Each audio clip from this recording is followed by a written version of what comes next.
Okay, magandang araw sa lahat. For today's video, magda-dialysis muna tayo ngayon ng coolant sa sasakyan.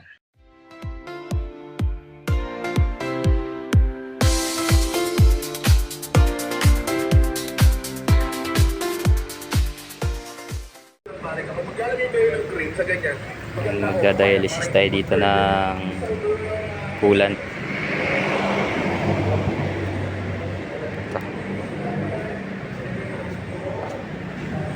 Sasali natin ito dito.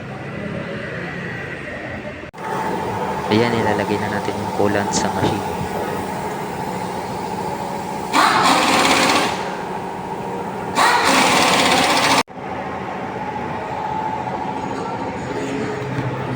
So dito na pupunta yung sinali natin ng coolant, pupunta doon sa makina.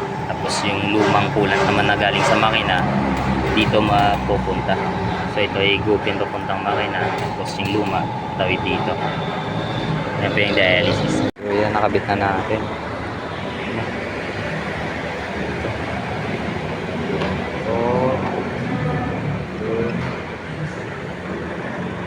So nasali na natin, kulay blue yung coolant na ilalagay natin. Ito yung kulay green sa mga dating sasakyan yan.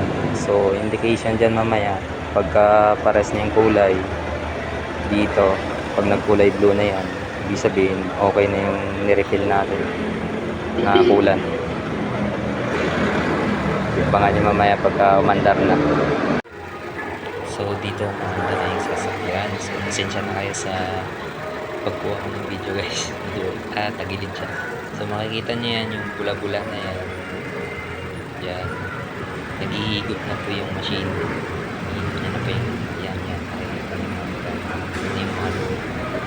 Papalitan siya ng bago.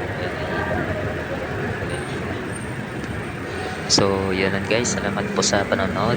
Paki-subscribe na lang din po sa FB page ko and YouTube AJ Diagnostic Vlog. Salamat po.